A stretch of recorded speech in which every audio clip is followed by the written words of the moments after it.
Understanding this process and its implications is critical for managing your financial future.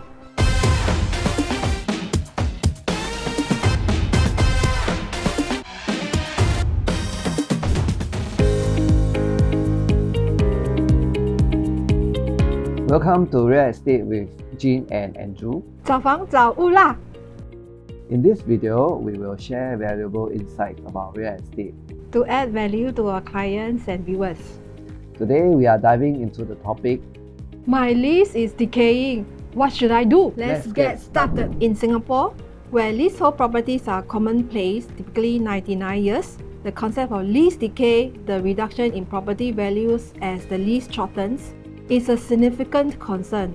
Understanding this process and its implications is critical for managing your financial future. Selling options and financial assets.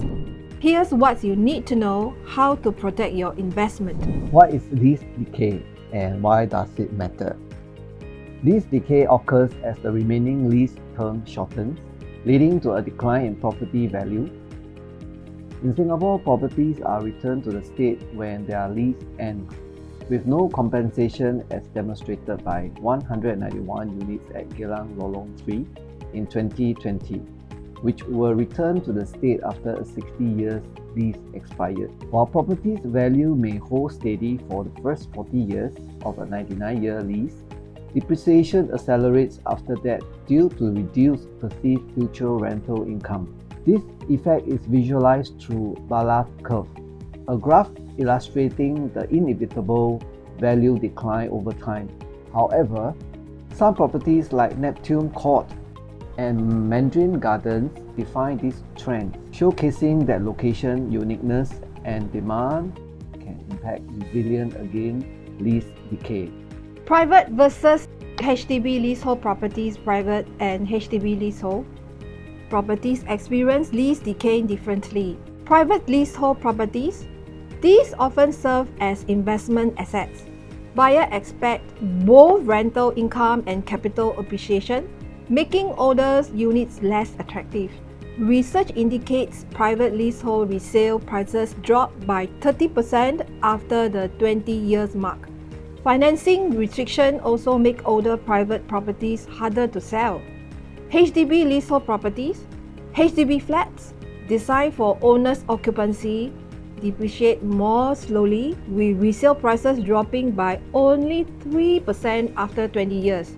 While HDB units may eventually face lease decay, government schemes like the Selective En Bloc Redevelopment Scheme (SERS) offers potential compensation and rehousing benefit, although they apply to only a minority of flats. Lease decay affects property owners in several ways. 1. Value depreciation. As the lease shortens, property price fall, making resale challenging. 2nd, reduced rental demand. Tenants often prefer modern amenities, forcing landlords to lower rent for older units to remain competitive. 3rd, financing limitation. Older properties face restrictions. Banks reduce loan amount for units with fewer lease years. CPF fund cannot be used for properties with less than 20 years of lease. Options for managing lease decay. Number 1. Lease tops up. Private property owners can request a lease extension from the Singapore Land Authority (SLA). However, approval is not guaranteed and depends on SLA's discretion. Cost, determined by SLA's chief valuer, can run into millions of dollars. Unless justified by sentimental value or high rental income, this option is rarely pursued. Number 2. En bloc sales. A collective sales or en bloc can offer significant payout. Private properties, if 80 to 90% of owners agree, developers may purchase the entire development for redevelopment. HDB flats, SERS, the government acquires older flats in desirable locations, compensates owners, and offers rehousing benefit. However, only 4% of flats has been selected for SERS since 1995.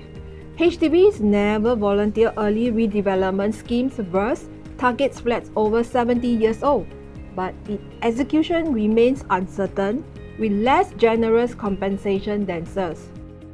Proactive strategies to mitigate lease decay. Lease decay may seem inevitable, but taking proactive measures can help safeguard your investment. Number 1. Track market trends.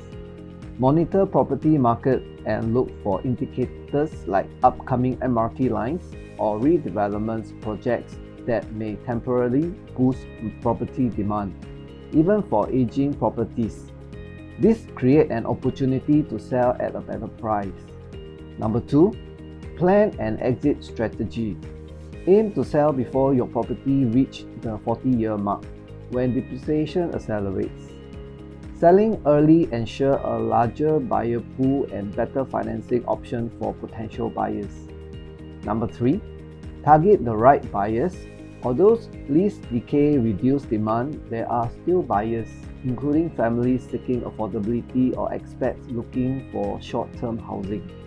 Tailoring your marketing strategy to this group can make a difference. When is time to sell? Deciding when to sell your leasehold property is crucial to minimizing losses. Evaluate cost versus benefit. Compare your property current value to potential expenses like reduced rental income, rising maintenance costs, and limited financing. Monitor depreciation. Pay attention to market trends and lease timeline to sell at an optimal time before significant value erosion.